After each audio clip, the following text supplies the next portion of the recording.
Hello and welcome. This is Christina Hills with the Website Creation Workshop, and welcome to the essential pages of a successful website.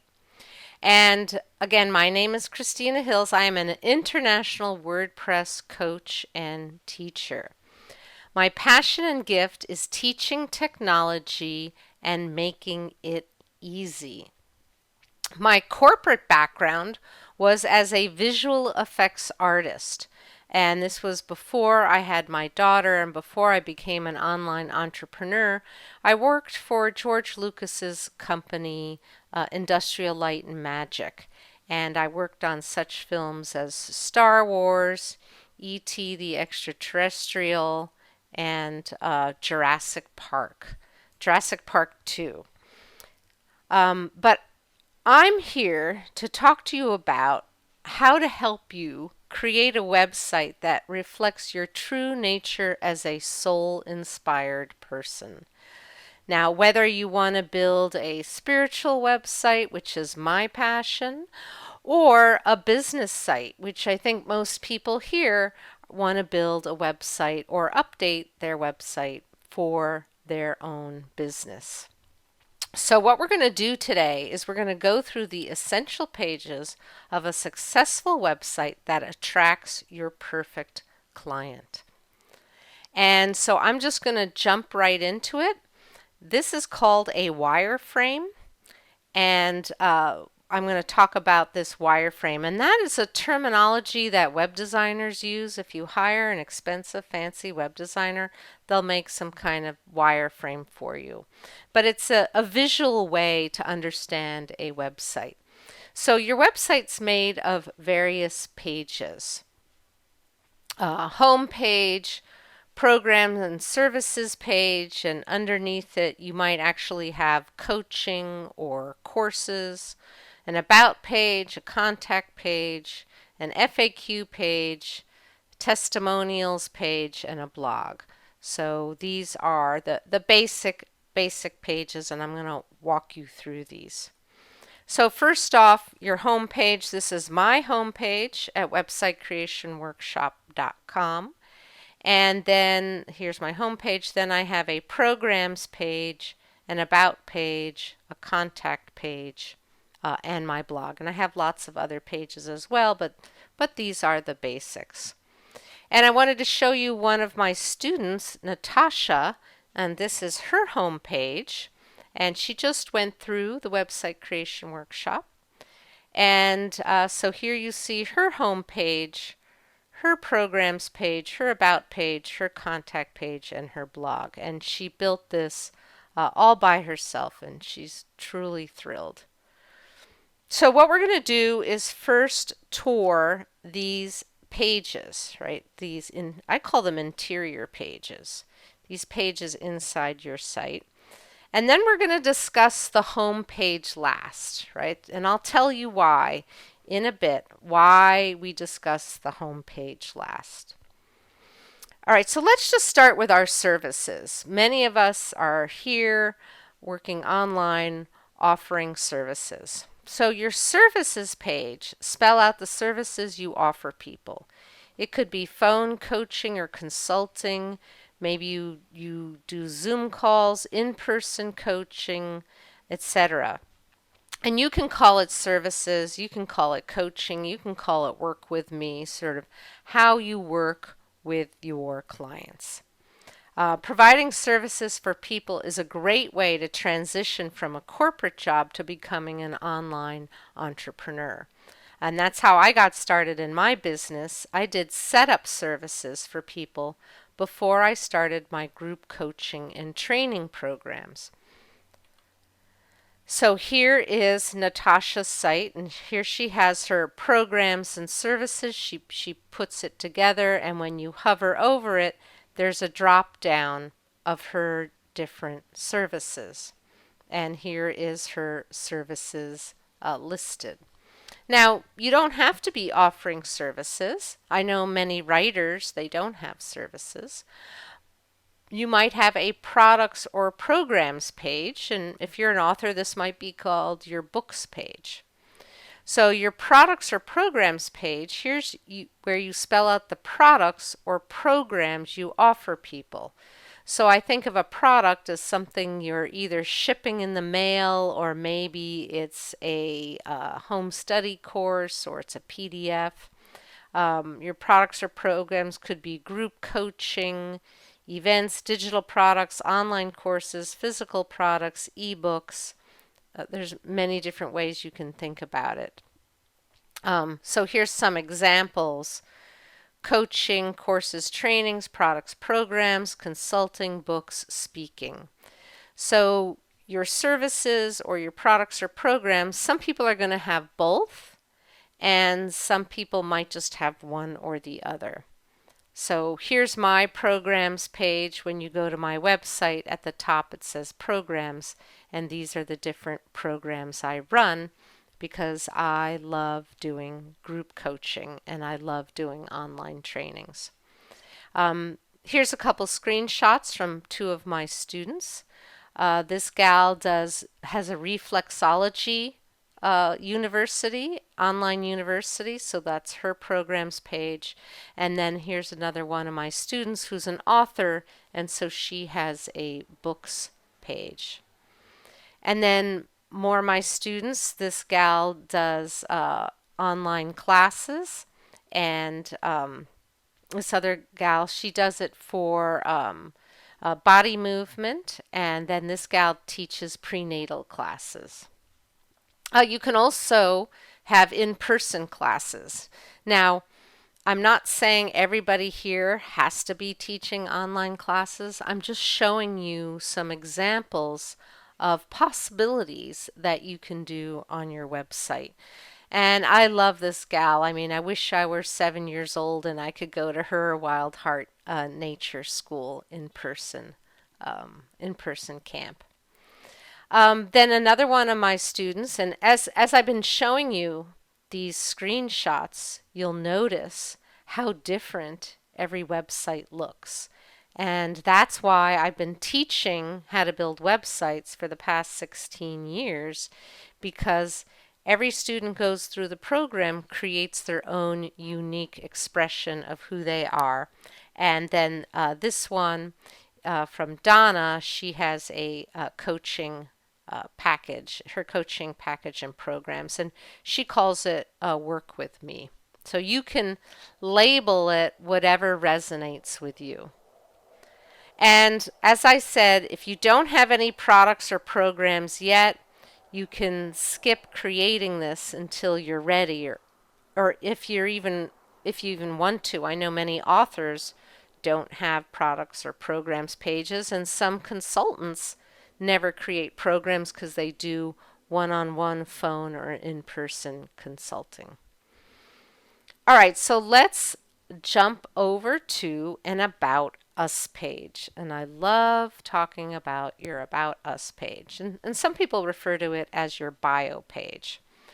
This is where you brag about yourself, right? You want to put in your unique talent and ability and why you can help them. This is where you show who you are, whom you serve, and why people would want to work with you. Show off your experience, your training, your credentials, and this is one of the first places people go when they visit a website. And I know it's something that I always do. I look at a person's About Us page. On your About Us page, make sure that you have your full name, your picture, and how people can contact you, or a link to your contact page. So you want to, somewhere on the page, make sure you have your full name, and in this instance I have it twice, and I also have my picture. So you want to make sure you have a picture. Now if you are a company or a group, or maybe you're an animal shelter, and so you would have everybody who's part of your group or company, so you could do that as well. Now, typically, your About Us page is written in the third person, as if someone else is talking about you. So mine says Christina Hills is a teacher, trainer, and mentor when it comes to building an online business. She created the website, and I go on. It's in the third person. You can put your purpose in business, who your ideal clients are, and why, and any credentials or accomplishments you have. As I mentioned, this is also referred to as your bio page. So I like to have it in the third person as if someone is introducing me. And here's Natasha's. I'm going to be showing Natasha's site throughout this webinar as an example. But then I have other students, and she also has hers in the third person, and she does leadership development. And so this is a screenshot of her about page. Now, some people do put it in the first person, and really you get to decide. This is the great thing about building and creating your website yourself. You get to be the master of your own domain and decide how to do it. So she says she helps people transform their homes. And so she says, "Hi, I'm Randy." Now, she has her name up here, so that's fine. I would prefer she said, "Hi, I'm Randy DeStefano," but it's up to you. So as I'm talking and as you're thinking, you want to think about your own website and what's going to resonate with you. But here's the thing about your About Us page. Don't get stuck on making it perfect. You can always update it later. And this is why I'm such a proponent of people knowing how to manage your website yourself, because you don't have to get stuck on, oh, I have to have it all done, so I give it to the web designer. You can change it later in the day or tomorrow or whatever. It's very empowering to be able to make these changes whenever you want. All right, so here's the thing. You want to have your page URL match what the page is about. So page URL, and hopefully you know what the word page URL means. It means your link. Okay, that's the page URL. So mine says about-Christina-Hills. Sometimes it just says about or about us. And this is referred to as a slug, right? So that's a terminology. What is the slug? This is the slug. So it will be referred to as the page URL, the link, or possibly the slug. And I don't know if have you ever heard of that term slug before? You can just write that in the chat. So that is the slug. Because I'll get to a page on somebody's site and then I'll look at the URL and I'm like, well, that doesn't match what it's about. So that's kind of a techie term, the slug. So maybe you don't hear it that often. Most people say link or URL. And okay, let me keep going. So let's talk about our Contact Us page, right? The Contact Us page. This page should have you or your business name on it, and it should list the methods you want people contacting you. Phone, email, contact form. Some people have a contact form. I have some screenshots of that. Physical address, if it's appropriate. Explain on your contact page what will happen when they contact you.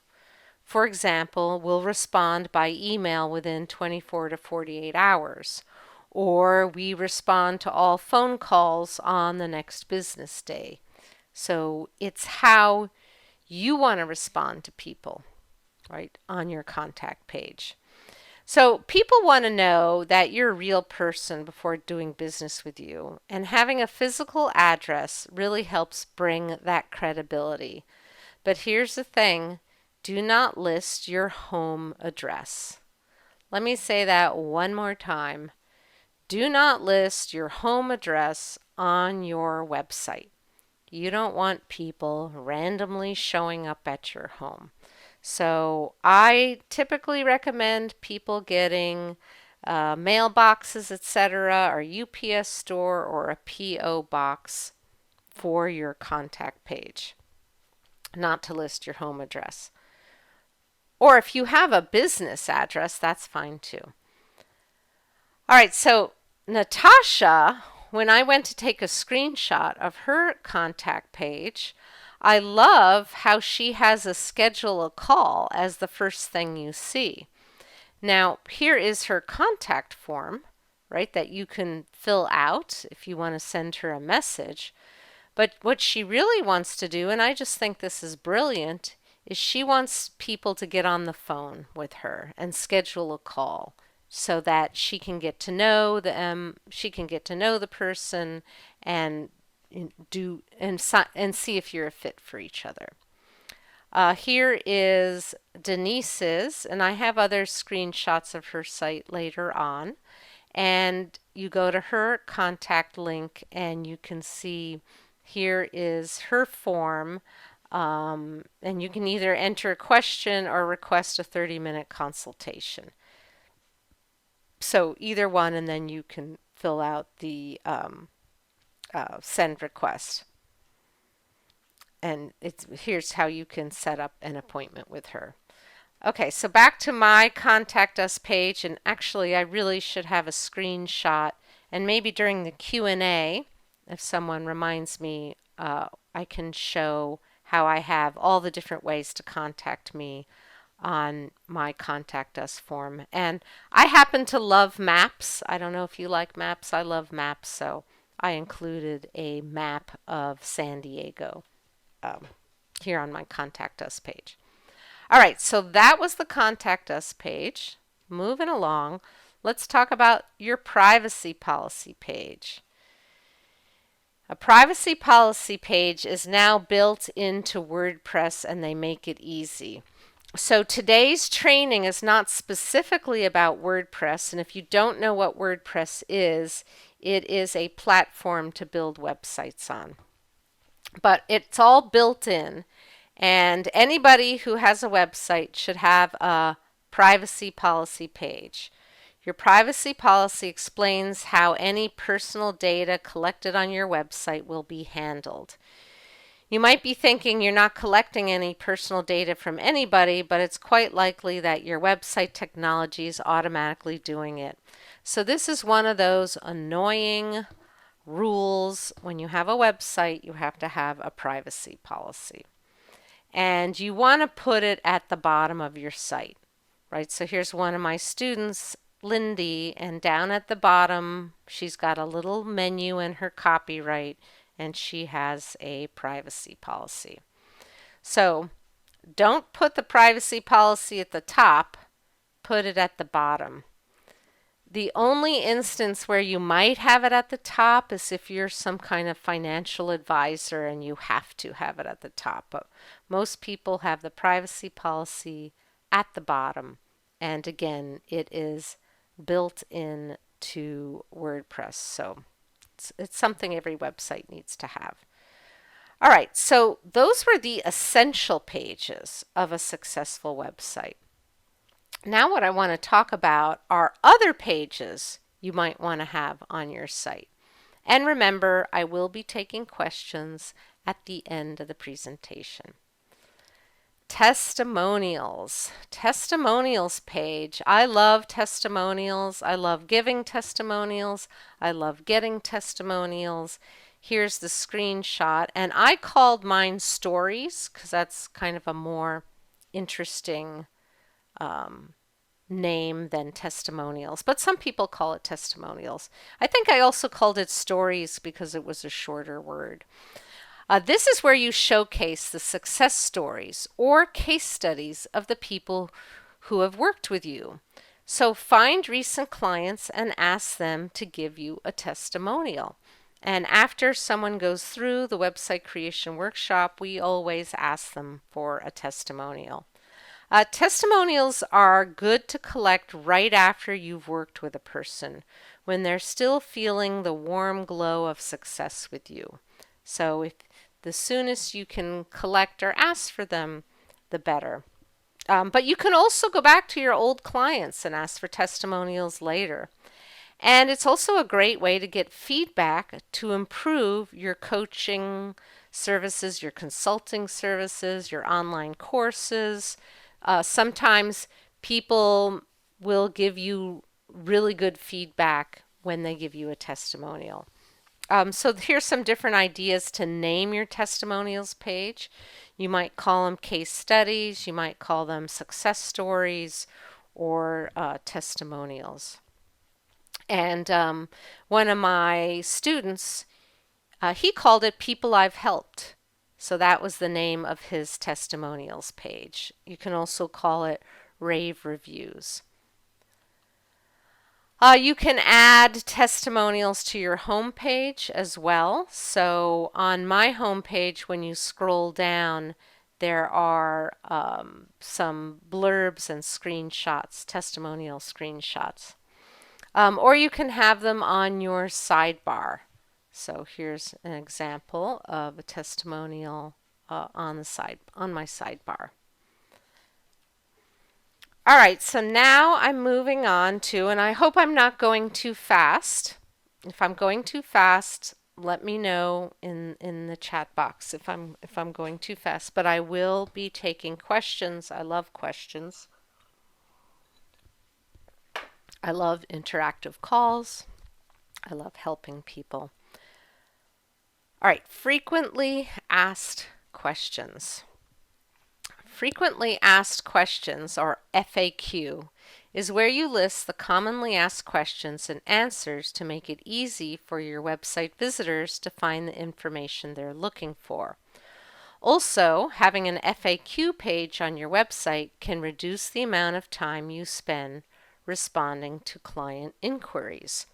So, FAQ won't apply to everybody. Like, for example, if you're an author, you might not have an FAQ page because you're showing off your books.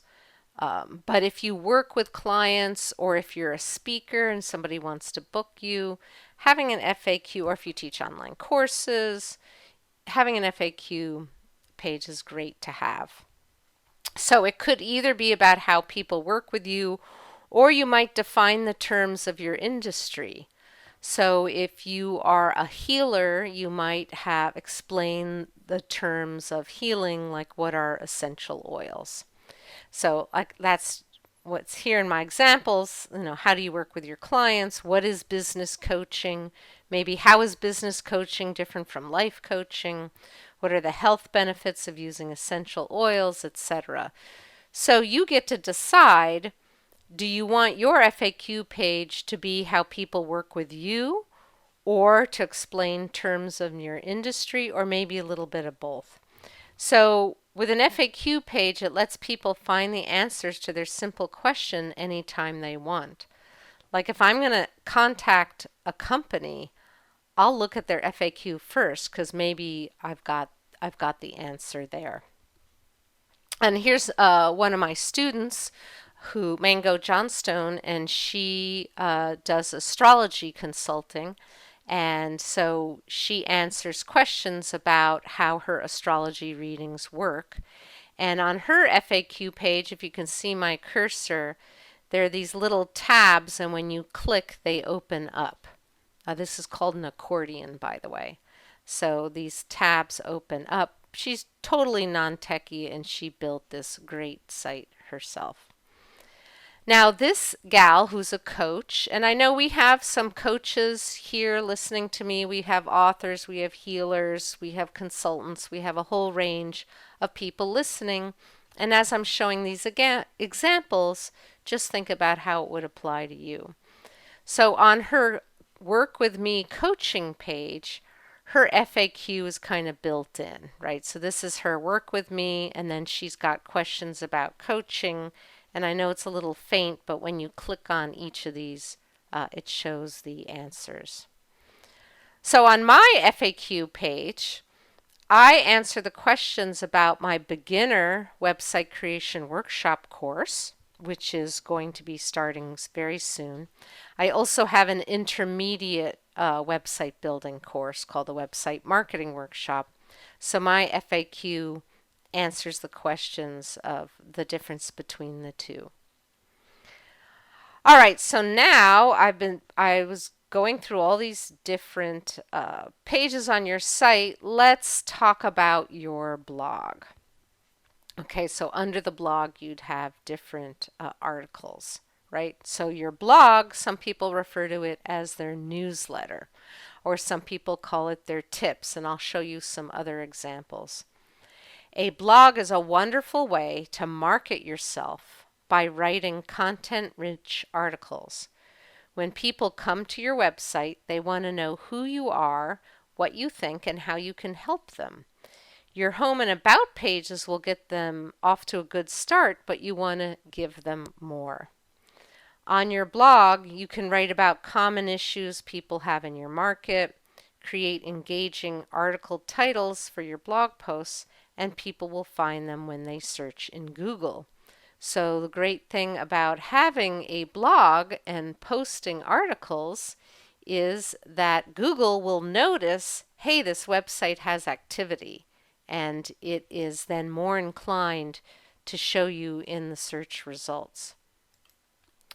You can also share them and have your friends and clients share them on social media. So you don't have to be on social media or love social media to make your articles available for other people to share on social media, which in turn can bring you more potential clients to your website. So here is my blog, websitecreationworkshop.com/blog. And my blog is what's referred to as a magazine style. So I have all these different, and I should have a zoomed out version of this, but I have all these different articles people can click on. And then here's one single article, right? 5 tips for planning your blog posts. And down here, this is the URL, also known as a slug. So websitecreationworkshop.com/blog/marketing, because this blog post is in the category called marketing, and then planning your blog posts.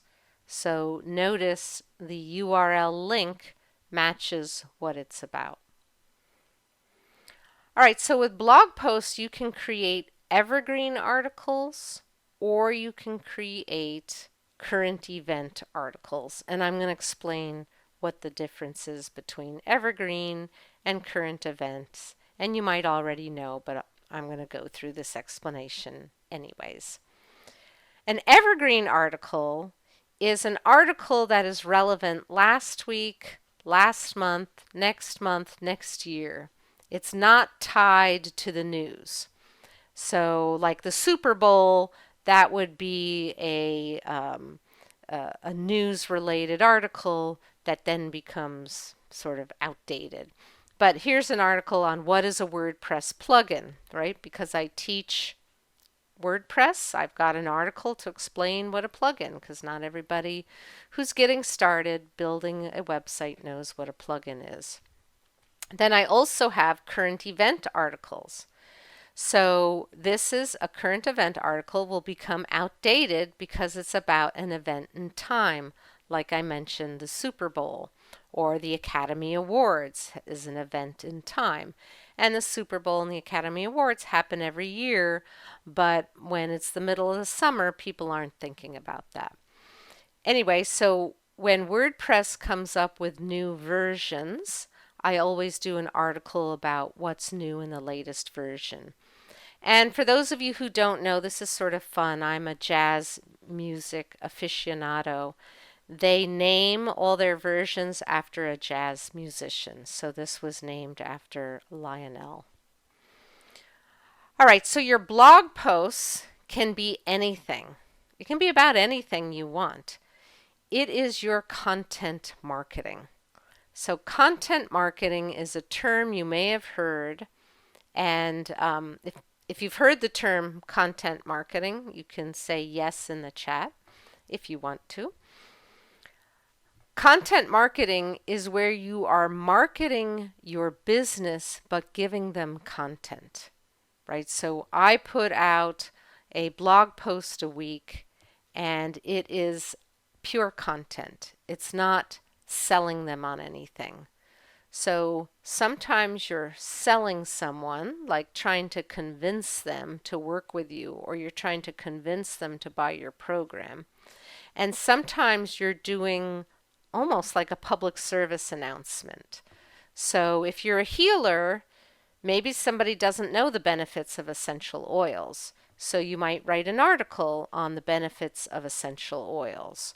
Or if you're a coach, you might write an article on the 10 things to ask before you hire a business coach. So that is called content marketing.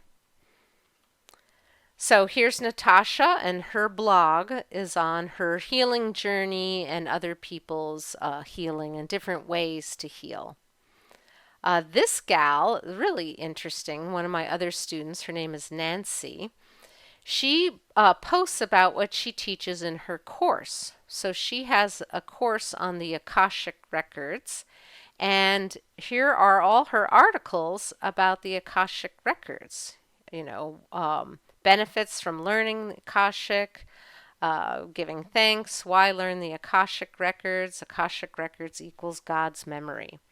And then when you click, right, like if I was going to click on our blog post, then I get into this article, right? So this article is all about, why learn the Akashic Records. And then she can share this, or she can email this out if she's got an email list to teach people about the Akashic Records. Now this student, moving on to another example, she decided to use her blog for her client case studies. So instead, she's a copywriter. So instead of writing articles about copywriting, she's just sharing what she did with her clients. And this is a great thing to have and a great way to use the blog. So she doesn't even have the word blog up here. She just has read success stories. And notice how she doesn't have the date on there. So it becomes evergreen, meaning she doesn't have to feel the pressure to being publishing all the time. She just, as she gets a new success story, she writes an article about it. All right, moving along, and I see we have lots of good questions coming in, and I will be getting to questions. Moving along to terms and disclaimers. So terms and conditions or earnings disclaimers, every industry has something different. You can add these links to any kind of legal stuff you need in the footer of your website. And you can do this later. Check with your industry to see what kind of disclaimers you need. So that is that's what I have to say about terms, conditions, and earnings disclaimers.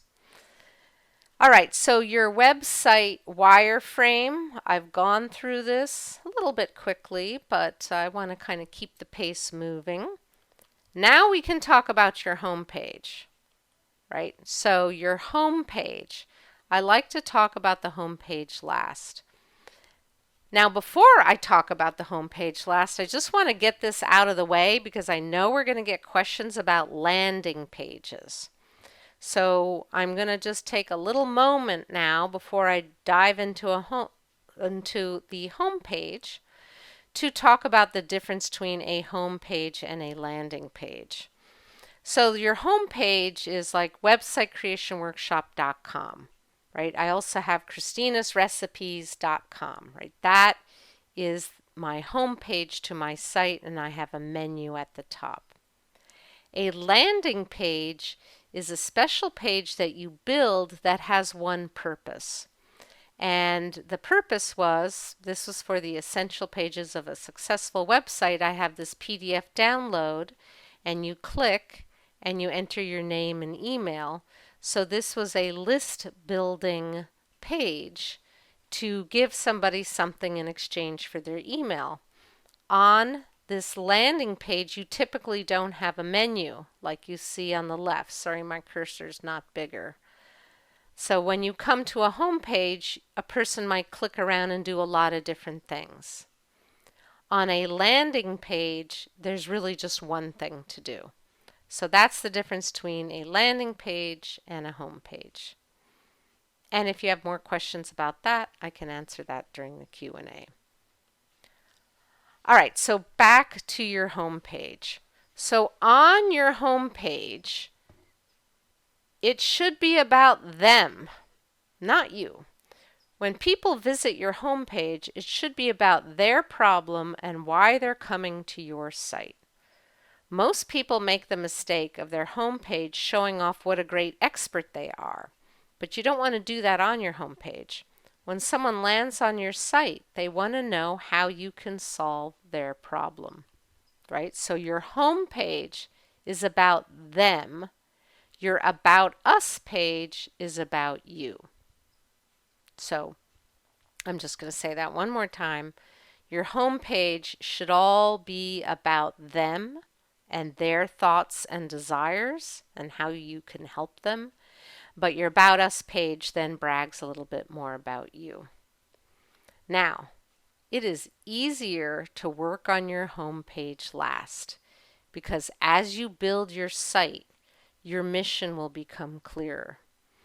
As you create your website, as you put together your products or your programs or your services or your About Us or your FAQ, etc., all this will help you and then to then have the right words and what to say on your homepage. So work on your homepage last.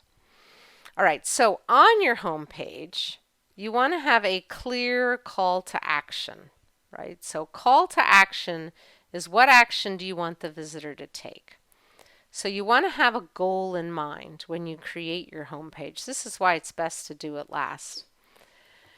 What do you want someone to do when they come to your site? Do you want them to call you, sign up for a free session, have a discovery session, join your email list? For some people, it might be buying something from you. You know, like Amazon. Amazon, they want you to buy something, right? Because they're a big online store. So, and we're not creating Amazon sites.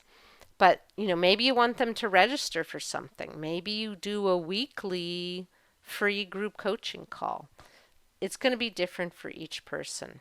So on my homepage, I've got this click here to learn more about the website creation workshop. On Natasha's homepage, her call to action is to schedule a discovery session. So, you come to her site and it says, proven solutions for busy overachievers to heal stress, induce chronic pain, and the damage it does to the body. So this is already, she's telling you how she can solve your problem, and then you can click to schedule a discovery call. This is Denise, who also took my class, and this is what you see when you get to her homepage. An evolutionary method of self-love and healing. Rediscover the beauty within the masterpiece of your own life and self. And then when you scroll down, your true self is waiting. Get in touch and explore your possibilities. So this is scrolled down from this page. And yes, she did this herself in the website creation workshop. This one, Deborah, her call to action is to schedule an appointment. She's got that up at the top. She also has free productivity tips on her site. And listen, don't be a perfectionist. When you build your website yourself, you can always update it later. So this is one of the reasons why my mission has been to help people know how to build their websites themselves, even if you're not techie, because that frees you up to not worry about being perfect. All right, so these were the essential pages: home, programs, about, contact, privacy policy, and then these are some of the pages you can add later: your blog, your testimonials, your FAQ, and terms. Now there's some other things you can add to your website. This might not apply to everybody, but it will give you some ideas. you can have your site in multiple languages. My program is an international program, and so I've got people from all over the world taking the website creation workshop. Hers is in Spanish, and I should have written this down. I think this is in Czech. Her website's in Czech. And this gal, she has a little button and it actually switches back and forth between English and Spanish. You can also have book reviews. So many authors like to do this. So Tanya Ann, she's got a tab called Book Reviews. And then Andrea Susan, here was a screenshot of one of her book reviews, so reviewing other people's books. Again, won't apply to everybody. Some people want to have a podcast, so you can have a podcast on your website. So this gal does pilot flight training, and she has a podcast. And then this gal is an intuitive coach, and she has a podcast. So podcasting and WordPress go great together. Now you can also add videos to your website. And I like to add YouTube videos. You can also add Vimeo videos. The way you do that is you embed a YouTube video on your site. And here's a screenshot of a video I found from somebody else that I embedded on my site. And I'll be teaching how to embed a YouTube video on your website in my upcoming live webinar next week. And so you're going to want to come to that, where I'm going to go deeper into WordPress and then one of the demos I'm going to give is how to embed a YouTube video. So if you could put this link in the chat, websitecreationclass.com/webinars. There are 3 different webinars I'm teaching, so you can pick that. And this is a free training, so you can pick that for next week. And I'll talk more about web designers, and I'll talk more about WordPress, and I'll talk about theme design and how to make changes. And so it's a very interactive. It's a lot of fun. So just go to websitecreationclass.com/webinars. And I am ready to take questions. So I'm going to